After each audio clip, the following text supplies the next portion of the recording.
Mga kapatid, magandang hapon po sa inyong lahat. Bago ko po simulan ng aking vlog, kami po ng buong staff ng Autorans, lahat po kami ay bumabati ng happy birthday po sa aming gobernador, si Gobernador Ito Inares. Ang gobernador po sa habang panahon dito po sa Rizal. Ama po ito ng Rizal, ama ng mga Rizaleño, forever na gobernador po, si Gobernador Ito Inares. Mabuhay po sana kayo ng matagal, alang-alang po sa mga taga Rizal.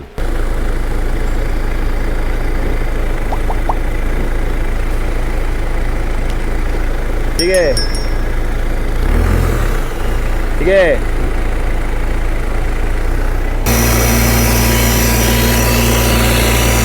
O, wala. Patayin mo muna. Ano din? Singaw din ng ano?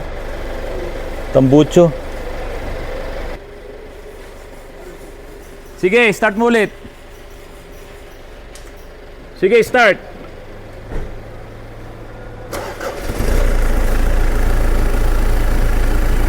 Sige.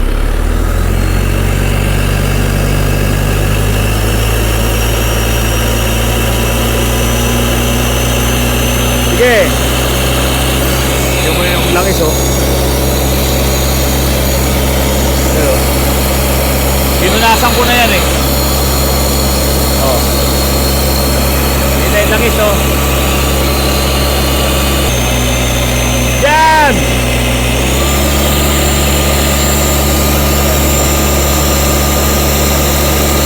Sige, patayin mo na.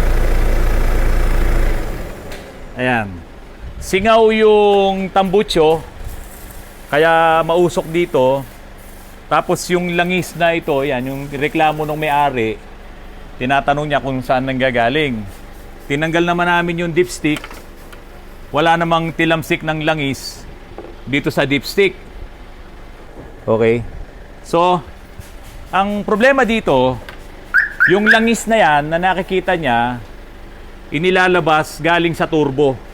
Ito po, tignan nyo. Pinunasan ko na kanina yan, pero meron ulit na lumabas dito galing sa turbo. Papunta dito sa hose na to. Papunta doon. Ayan, tignan nyo. Basang-basa ng langis, oh. Ayan. Tapos, dito, sumosobra din yung cap niya. Tune, tanggalin mo nga itong cap. Mukhang sira yung oil cap niya. Kasi dapat hindi naman lalabas ang langis dito, eh. Oh. Oh, sira din yung cap niya. So palitin din tong cap. Naku, parang puro sluds din to ah. Oh. Tapos ito pa mga kapatid. Palibasa kasi nauso yung paglalagay ng oil cut scan. Eh itong oil cut scan na ginamit niya, ang liit. Kaya tuloy ang nangyari, naharangan niya itong hininga, itong breather. Nilagay niya rito. Kaya isa to sa naging problema nitong makina na to. Napakalit nitong oil cut scan, naharang niya ngayon yung hininga ng makina to. Sige, ibuksan mo ulit yung makina, start mo, tapos tingnan mo may uusok dito dahil nga singaw na rin yung exhaust nito. Kaya yung tambucho, yung usok ng tambucho dito rin pumupunta. Sige, ayan. O ito, naku, teka,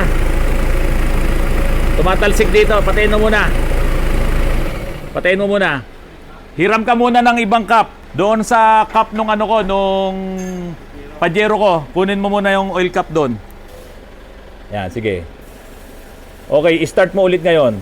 Kasi gusto ko ring ipakita sa kanila na maputi ang usok nito. Kaya po, chinek ko itong turbo. Itong turbo, kapag po ito ay sira, talagang magiging maputi din ang usok sa tambucho. Kasi nga, yung langis, itinatapon niya na sa tambucho eh. Nasusunog na doon. Kasi nga po, sira yung turbo.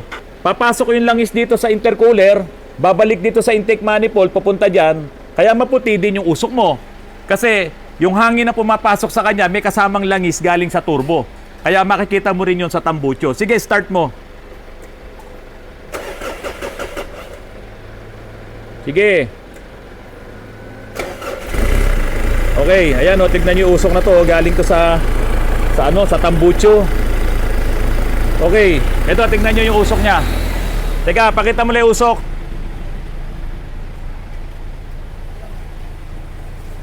Ayan po, oh. Dito, layo ka para makita. So, ayan. Mausok po ito, minor pa lang yan. Malakas na yung usok, amoy langis.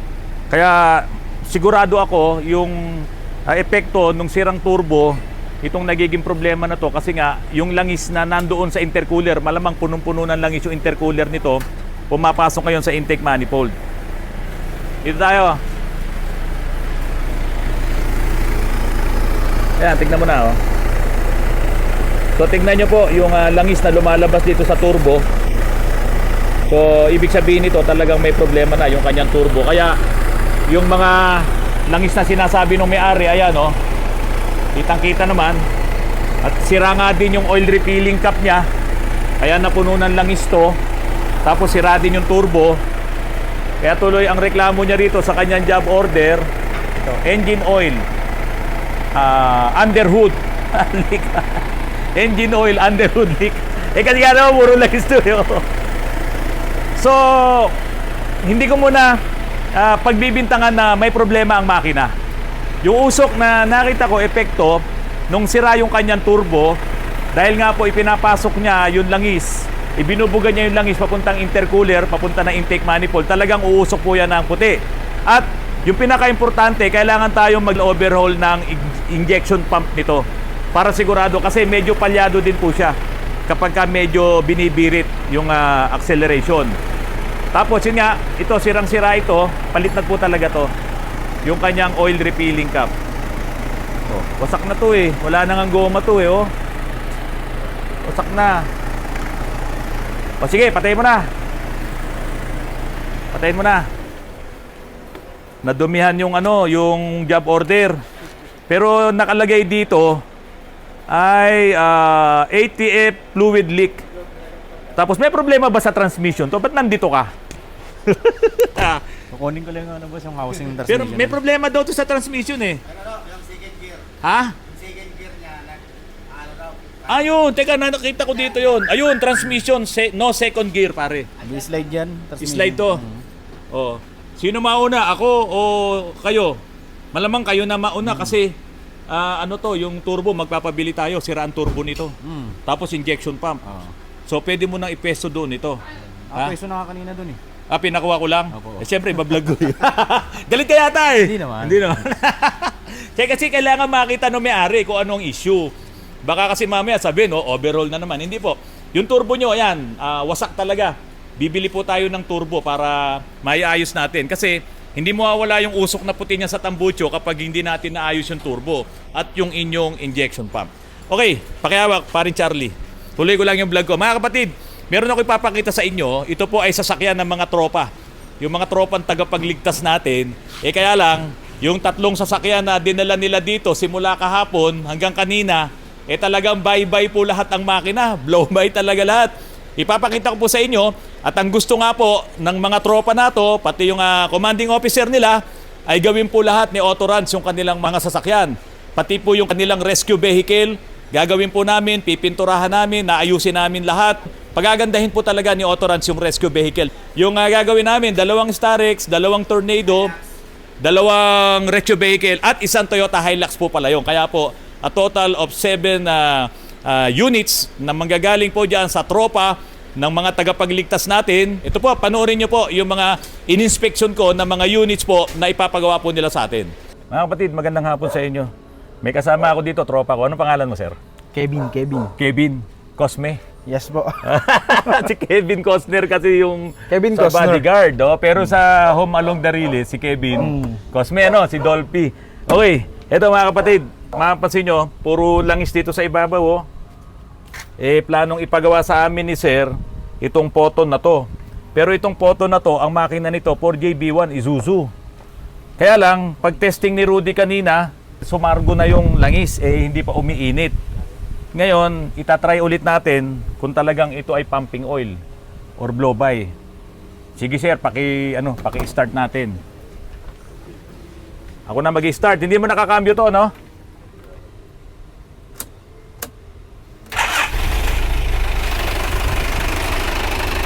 Naku, palag-palang ng makina. Iba na eh, oh. Ha? Engine support. Ha? Engine support? Meron naman. Akala ko barado to eh. Pero meron. Sige. Sige, tignan mo. Ayun, ang lakas kaagad oh. Ang lakas ng talsik. Buga talaga, ayan na. Oh. Okay na, gawa mo na. Try na natin.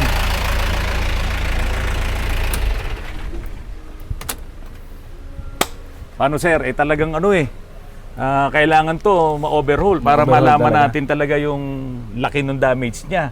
Pagka ganyan kasi, talagang damage na yung mga piston rings niyan saka yung liner. Yung compression doon sa mga cylinder lumulusot sa ilalim, kaya tinutulak niya ngayon langis dito sa suksukan ng dipstick.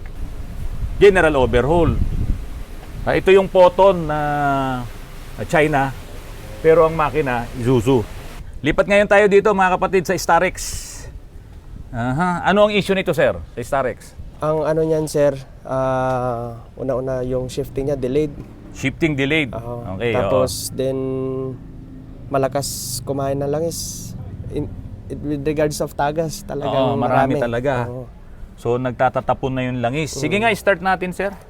Max, start naman. Start natin. Tingnan natin yung blow by din ito. So kung hindi ito blow by, tagas doon sa mga Tagas. oil seals. Dami. Oo. Ha? Tingnan natin.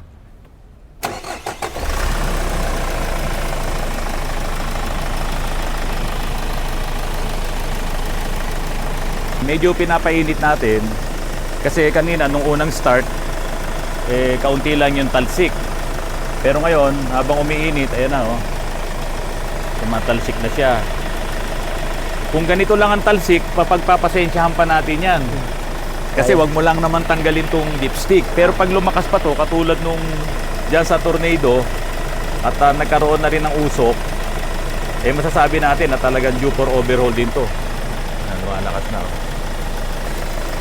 Oh, lakas na dito. Tignan mo. Ito na yung tilamsik ng langis.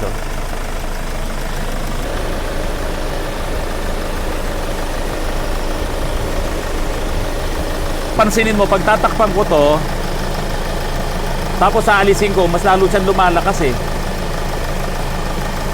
Ayan tamo, tumatalsik pa Ha? Blow by na rin talaga. Blow by. Maganda yung tunog niya, pero yung mga piston ring nito talagang Bigay na rin, sir. hindi na rin talaga pwede. Kaso umuulan ulit. Okay. Hintayin na lang natin yung yung magche-check ng transmission. Sige, para sir. i-ano nyo, ikot nyo ha. Sir. O sige, takbo na muna ako doon. Sige, Tara. Ay, una pa nga lang pala to, Oo. Bali, dalawang Starex, isang Dalawang- Hilux, Dalawang photon, dalawang Photon, dalawang rescue vehicle. dalawang rescue vehicle. O, 7. Okay sir, ito pakita ko sa iyo to ha. Sige po. Pakita ko sa iyo to. Itong hose na to, ayun Kita mo, galing to yan sa breather. Okay? Sir. Itong hose na to, basang-basa ng langis. Opo. Kaya posible, yung langis na nakikita mo rin dun sa baba, galing dito sa breather. Papasok dyan. Ipapatanggal ko to para malaman natin kung gaano kalakas talaga yung pagka-blow by nito. So pwede rin maawari dito, sir, yung blow Oo, by? ganyan talaga. Kasi pag tinakpan mo to, mas lalong lalakas dito Okay, sir. Sige. Makikita natin malakas yung langis dito. Sige po, sir. Penging isang plais nga, plais. Kaya dito, basang-basa rin ang langis dito. Opo, sir. Galing yan dito sa breather niya. Ayan. Galing dyan. Tapos, tumulay dito yung langis. Papunta naman dun sa baba. Ayun, yung hose papunta sa turbo. Opo, sir. Kaya ito, may pagkakataon to talaga na maputi ang usok nito. Sige ngayon, sir, i-start mo ulit. Start mo ulit. Ayan, ito mo. Kanina, wala tayong usok dito. Gawa nga nun dito lahat lumalabas. Ngayon, tatakpan ko to. Ayan, tignan mo. Nandiyan na ngayon, nandito na ngayon ang usok natin. Ayan, Kasi kanina, doon lumalabas sa breather. Ang lakas, sir. Ngayon, ang langis mo, ayan, ang lakas na, Uy, bulwak. Patay mo. Bulwak, hindi, okay lang. Okay lang. Okay lang, hindi na yan tatalsik kasi nga, pinahinga na natin dito May siningaw na. Okay. So, talagang matindi na rin ang blow by nito. Kasi pag barahan mo tong breather niya, bubulwak na yung langis Kaya kanina pinapakita ko sa'yo, tinatakpan ko di ba? Ayan na Wala na. Pumping oil na talaga siya. Sige, pakipatay na, sir. Nagdagdag pa akong kalahati kanina, sir, kasi Dahil kakaunti kulang. na. Oo. Tumatapon na talaga. Oo. Wala na talaga. Lalo na pagka mataas ang RPM mo dito, tatapon talaga yan. So, ibig sabihin, yung nakikita nyo ngayon langis na nandun sa paligid ng makina, pwedeng nanggagaling dito, portion, malakas, tapos dadaan dun sa hose, papunta dun sa turbo, itatapon niya ngayon dun sa paligid ng makina. So, matindi na rin ang blow-by nito. Ito yung pangalawang unit ng Poton. Ano nga Poton to? Poton? Tornado, sir. Tornado. Okay. Ito po ay mayroong makina na 4JB1. Pero dito sa flooring nito, talagang body repair to hanggang kabilaan. Oh, talagang bulok oh, kinalawang ng todo. Ito butas na nga eh. Yung kalawang niya oh. Oh, matindi na. So sa body repair, flooring kasama. Tapos dito, ito rin oh. Sir. Oo. Ang pintura. Ayan oh. Ayan. Okay. Start natin, sir. Tingnan natin kung ito ay blow-by din. Yung kahapon, blow-by-by na talaga yon. Super. Baka ito, mas grabe to. Uy, may singaw pa yung tambucho, ano? Sige nga, Wing. Anuhin mo na nga dito. Ito. Yan. Sige, tanggalin mo. Okay. Lakas oh. Hanggang doon na kagad oh. Oh, lakas. Uy, grabe oh. Okay, balik mo na. Yan. Sa tindi ng blow-by nito, sir, talagang yung langis niya tumatapon na oh, diyan. Oo, yan. Kung saan Sa paligid, lumalabas, sir. Dumadaan na dito mismo sa suksukan ng dipstick. Yung blow-by niya at malamang pati dito yung hose na to, pababa dito sa intake manifold. Check. So, mas grabe na rin yung blow-by nito. Halos same lang din sila. Oo. Yung isa, hindi pa ganitong kagrabe yung tumatapong langis. Yung sa'yo, hanggang dito, oh, sa chassis. Kaya, Ayan na yung tapon. O, doon, talagang basang-basa, oh. Tingnan mo. Yan, meron din. Lipat ka doon sa kabila. Pati aircon ba nito? Maganda? Malamig ba ang aircon nito? aircon. Hindi na gumagana aircon. Yung bugan niya na lang. Oo. Nawala yan eh. O yan, maraming langis dyan. So ito, grabe na rin to. 4JB1 ang engine nito. Makina dito ng mga trooper eh. Biro mo, yung trooper, lit-lit lang. Oo. Di ba? Pero napakatindi. B1, B2. Pero ito, ginamit dito kaya sumusuka eh. Parang hindi yata kaya. Parang nahirapan yung makina. Biro mo, ang laki nito. Tapos daming sakay na tropa. Kaya kailangan dapat maiayos ka agad natin. Kasi China, hindi ko alam yung unit, yung Manufacturer. makina nito kung China rin. Kasi Isuzu yan eh. Itong Poton kasi China to eh. China. Kaya kung assemble China to, yung makina na yan, China rin yan. Yun. Ang laki pala eh.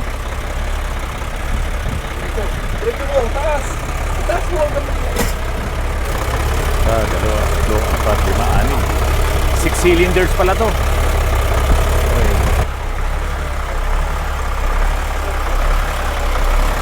Ito.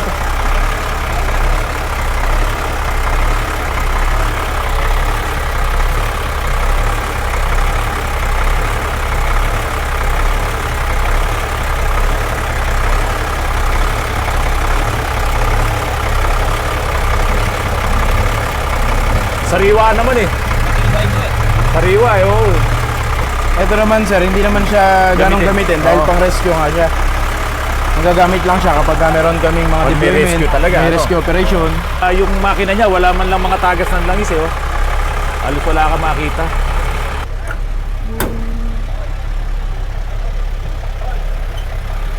Ito yung sobrang bigat eh. Oh. Tapos sira na rin to. Ito yung mga sira. Maraming bulok. So pinapaayos ko pa yung estimate nito. Tapos ito sira ito. Yung roll-up door na to, aluminum pala to sir eh. Oo, aluminum. Oo. Tapos yung ipinintura dito, hindi siya talaga yung magandang automotive paint kasi flat to eh. Oh, flat lang siya. Oo. Kaya dito, pag gawin natin to, magi-strip talaga tayo, marami. Tanggalin talaga yung Oo, pintura. kasi tulad yan, yung mga kalawang na yan, no? Hindi pwedeng hindi strip. Tapos ito, ilalatero talaga lahat. Tapos, ayan, tulad nito. Oh. Talagang grabe na yung kalawang, ang kapal ng masilya. Hydraulic, sir. Sa hydraulics. Ang hydraulic, kukuha na lang tayo, third party na lang Third tayo. party tayo Oo. ng hydraulic. Pero sabi ko nga sir, habang ginagawa namin to, yung nag-ooperate nito, pag kailangan namin siyang papuntahin, pupunta siya. Iuhuli ko kasi pintura ni hydraulic kung sakali, kung matutuloy tayo. Sir. So, papa-operate ko sa kanya, papaangat yan para mapinturahan muna namin ng buo yung body. Kaya minsan daw hindi pumapasok yung Minsan hindi pumapasok. segunda. So, dapat may baong kayo palaging fluid pag naubos. So, bakit palaging blow-by? Yung mga tornado, blow-by, dalawa, Starex, blow-by. Hindi ko rin maano sir kasi siyempre unang-una sa donate lang din mga to. Sa Ito amin. mga donated. Hindi to brand new na sa amin. Ay pare, pakicheck mo na nga ito. Tama-tama, nandiyan ka na pala. Delayed daw shifting ito, dalawa to ha. Mga kapatid, maraming salamat sa patuloy na pagtangkilik niyo po sa aking channel. Nandito, yung pick up po na inaayos ni Albert, yan po ay Judge po ang may-ari niyan. Inaayos natin pang ano po niya to, pang trail niya. No?